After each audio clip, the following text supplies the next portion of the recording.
घरगुती हिंसाचार प्रकरणात करुणा मुंडेंचे धनंजय मुंडेंवरील आरोप कोर्टाकडून मान्य। करुणा मुंडेंना दरमहा 1.25 लाख तर मुलगी शिवानी मुंडेला 75,000 पोटगी देण्याचे वांद्रे न्यायालयाचे आदेश। धनंजय मुंडे दोषी असल्याचं कोर्टाने म्हटलेलं नाही। कोर्टाचा आदेश फक्त अंतरिम पोटगीचा। धनंजय मुंडेंच्या वकिलांचं स्पष्टीकरण। मंत्रिपदावर बसलेल्या व्यक्तीवर कोर्टाने ताशेरे ओढल्यात। करुणा मुंडेंच्या वादाबाबत संदर्भात कोर्टाच्या निकालावर आदित्य ठाकरेंची प्रतिक्रिया। 1.25 लाखाच्या पोटगीवर मी समाधानी नाही। मला दरमहा 15 लाखांच्या पोटगीसाठी हायकोर्टात याचिका करणार। करुणा मुंडेंची TV9 मराठीला प्रतिक्रिया। आपल्या बाजूने निकाल दिल्याबद्दल वांद्रे कोर्ट आणि वकिलांचे मानले आभार। वाल्मिक कराडकडून धनंजय मुंडे आणि पोलिसांसमोर मला जिल्हाधिकारी कार्यालयात मारहाण। करुणा मुंडेंचा आरोप फडणवीसांसह जिल्हाधिकाऱ्यांना निवेदन दिल्याचा दावा। धनंजय मुंडे आमच्यासाठी कधी हानिकारक नव्हते। माझी आईच घरगुती हिंसाचार करायची। धनंजय मुंडेंचा मुलगा शिशू मुंडेंची सोशल मीडियात पोस्ट। सोशल मीडियावर पोस्ट टाकण्यासाठी माझ्या मुलावर दबाव टाकण्यात आला। माझ्यासोबत काही बरं वाईट झाल्यास धनंजय मुंडे, राजश्री मुंडे आणि वाल्मिक कराड जबाबदार। करुणा मुंडे यांचा आरोप।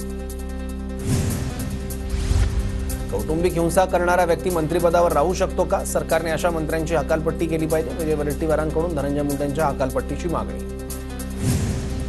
धनंजय मुंडेंनी करुणा शर्माला घरी घेऊन आलं पाहिजे। करुणा शर्मांचा मुंडेंनी वनवास संपवला पाहिजे। मनोज जरांगे पाटलांची प्रतिक्रिया।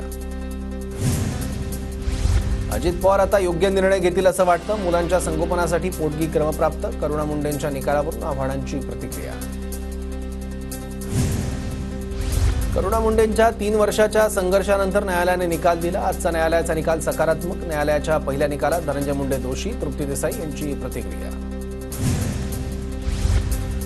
करुणा मुंडे यांना तात्काळ सुरक्षा द्या। सचिन खरात यांची मुख्यमंत्री फडणवीसांकडे मागणी। वाल्मिक कराडच्या बातम्या पाहिल्याने अशोक मोहिते नावाच्या तरुणाला मारहाण। तुझा संतोष देशमुख करू लाथाबुक्यांनी बेदम मारहाण करत दोघांकडून धमकी। अंबेजोगाई शासकीय रुग्णालयात अशोकवर उपचार। वाल्मिक कराडची बातमी का बघतो असं विचारत समर्थकांकडून आमच्या मुलाला मारहाण। पोलिसांकडून तक्रार घेण्याचे विलंब झाला। अशोक मोहितेच्या कुटुंबियांचा आरोप। अशोक मोहितेला मारहाण करणारे तरुण आरोपी कृष्णा आंधळेचे मित्र बैजनाथ बांगर, अभिषेक सानपच्या स्टेटसवर आंधळेचा फोटो। दोन्ही तरुणांनी कृष्णा आंधळेच्या वाढदिवसानिमित्त स्टेटस ठेवलं। सुरेश दसांनी अशोक मोहितेच्या मारहाणीचा मुद्दा मुख्यमंत्र्यांपर्यंत पोहोचवावा। प्रत्येक स्तरावर गुंडगिरी, फक्त वाल्मिक कराडचं भजन करून चालणार नाही। संजय राऊतांचा हल्लाबोल। पुण्यात उद्योजकांना ब्लॅकमेल करून वसुली केली जात असल्याच्या तक्रारी। उद्योजकांना त्रास देणाऱ्यांवर थेट मकोकाची कारवाई करा। मुख्यमंत्री फडणवीसांचे पुणे पोलिसांना आदेश। पुण्यातील गाड्या तोडफोडीच्या घटनांवरून अजित पवारांनी पोलिसांना झापलं। गाड्या फोडणाऱ्यांवर मकोका का लावत नाही, अजित पवारांचा सवाल। तसंच आरोपींचे धिंड काढण्याच्या सूचना। महायुतीत अजित पवार नसते तर शिवसेनेचे 100 आमदार निवडून आले असते। मात्र अजित पवारांची मागून एंट्री झाली म्हणून प्रॉब्लेम झाला। गुलाबराव पाटील यांचं वक्तव्य। मतं मिळवण्यासाठी भाजपनं बटेंगे तो कटेंगेची घोषणा दिली। तोडा आणि फोडा, राज्य करा ही सत्ताधाऱ्यांची नीती। ठाकरेंची रेल्वे कामगार सेनेच्या कार्यक्रमात भाजपवर टीका। आम्ही दोघं सगळ्यांना उडवून टाकू। महायुतीच्या नीट बातम्या द्या नाहीतर बघा। अजित पवारांचा पत्रकारांसमोर मिश्किल संवाद। मी नाराज नाहीये। कालच्या बैठकीला मी उपस्थित होतो। मुख्यमंत्री फडणवीसांच्या पूर्णपणे पाठीशी। नाराजीच्या चर्चेवर उपमुख्यमंत्री एकनाथ शिंदेंची प्रतिक्रिया। अजित पवारांचा 4 दिवसांपूर्वी फोन आला होता। उशिरा फोन केला म्हणून त्यांनी दिलगिरी व्यक्त केली। आपण बसून बोलू असं ते म्हणाले। छगन भुजबळांची माहिती।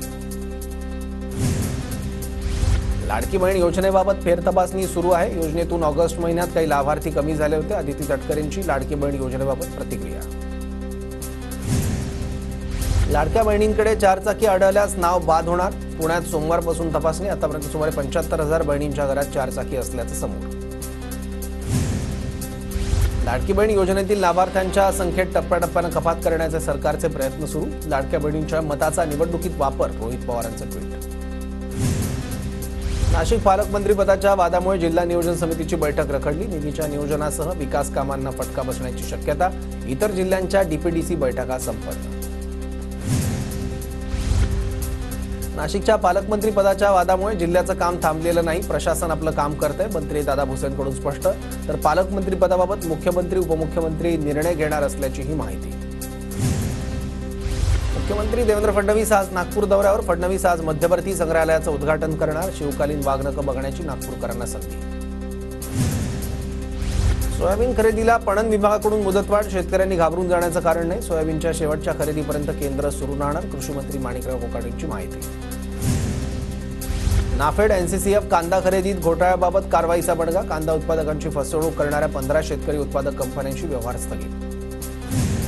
हमीभाव केंद्रावरील खरेदीची मुदत संपल्यानंतर सोयाबीनचे दर गडगडले. हमीभाव 4,892 रुपये असताना खासगी बाजारात फक्त 3,900 रुपयांचा दर घसरल्यानं सोयाबीन उत्पादक अडचणीत.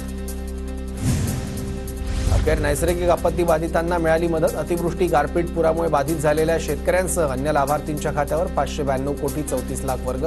मदत आणि पुनर्वसन मंत्री मकरंद जाधव पाटील यांची माहिती. पुणे जिल्ह्यात अॅग्रीस्टॅक योजनेत 1,33,000 शेतकऱ्यांना ओळख क्रमांक मिळाले. योजनेत जास्तीत जास्त शेतकऱ्यांना सहभागी करून घेण्याचे जिल्हाधिकारी जितेंद्र डुडींचे निर्देश. राज्यातील जीबीएस आजाराचा वाढता प्रादुर्भाव. रुग्णसंख्या 170 वर. बाधितांपैकी 109 जणांवर रुग्णालयात उपचार सुरू. 61 रुग्ण आयसीयूत, 20 व्हेंटिलेटरवर, तर आतापर्यंत 5 जणांचा मृत्यू. जीबीएस बळींची संख्या 6 वर. पुण्यातील खासगी रुग्णालयात 62 वर्षीय रुग्णांच्या मृत्यूची नोंद. रुग्णसंख्या 173 वर. कळवा, मुंब्रा आणि दिवा इथे आज पाणी पुरवठा बंद राहणार. एमआयडीसीच्या जलवाहिनीवर तातडीची दुरुस्ती करण्यासाठी 24 तास पाणी बंद राहणार. ओला, उबर, स्विगी मंचावरील गीग कामगारांसाठी पेन्शन योजना. लवकरच केंद्रीय मंत्रिमंडळाची मोहर. गीग कामगारांना ओळखपत्र दिली जाणार. ई श्रम पोर्टलवर नोंदणी केली जाणार. जानेवारी महिन्यात 22.91 लाख वाहनांची विक्री. फेडरेशन ऑफ ऑटोमोबाईल डीलर्स असोसिएशनची माहिती. सरलेल्या जानेवारीमध्ये वाहन विक्रीमध्ये वार्षिक आधारावर 7% वाढ. जीएसटी नियमांचा भंग केल्याचा ठपका ठेवत इंडिगो कंपनीला 115 कोटी 86 लाखांचा दंड. इंडिगो कंपनीकडून कारवाईची माहिती शेअर बाजाराच्या माहितीत नमूद केली. कंपनीने परदेशात दिलेल्या सेवेचा उल्लेख सेवा निर्यात म्हणून केल्याचा आरोप. आंगणेवाडी यात्रेसाठी मुंबईच्या लोकमान्य टिळक टर्मिनसवरून विशेष रेल्वेगाडी. 21 तारखेला रात्री 12:55 गाडी सुटणार. पुण्यात लोहगाव विमानतळापर्यंत मेट्रो प्रवास. मार्गिकेसाठी डीपीआर तयार करण्याच्या केंद्रीय मंत्री मुरलीधर मोहोळ यांच्या सूचना. कोकणातील हापूस पाठोपाठ रायगडमधील हापूस आंबा मुंबई बाजारात दाखल. एपीएमसी 4 ते 5 आंब्याच्या पेट्या दाखल. 2 डझनांच्या पेटीला 4 ते 5 हजार रुपयांचा दर. मुंबईत कचऱ्यावर 7,500 शुल्क आकारण्याचे संकेत. खर्च वाढल्यानं पालिकेकडून प्रस्ताव.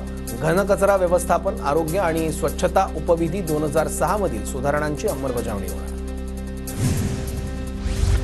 वाढवणलगत आणखी एक मुंबई. 107 गावातील 512 चौरस किलोमीटर विकास केंद्रांचा प्रस्ताव. तर एमएसआरडीसी 388 किलोमीटरचा कोकण द्रुतगती महामार्ग आणि 498 किलोमीटरचा रेवस रेडी सागरी किनारा मार्ग बांधणार.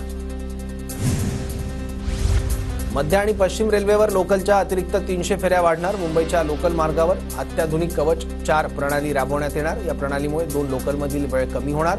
रेल्वे मंत्री अश्विनी वैष्णव यांचा दावा. राज्यभरात फेब्रुवारीच्या पहिल्या आठवड्यापासून उन्हाच्या झळा. गुरुवारी चंद्रपूरच्या ब्रह्मपुरीत सर्वाधिक 37.2°C नोंद. राज्यातील कमाल तापमान सरासरी 33 ते 35°C पर्यंत. पुढील 2 दिवस मुंबईच्या तापमानात वाढ होण्याचा हवामान विभागाचा अंदाज. यामुळे दुपारच्या वेळेत मुंबईकरांना उन्हाच्या झळा सहन कराव्या लागणार. कमाल तापमानाचा पारा 34 ते 36° राहण्याची शक्यता.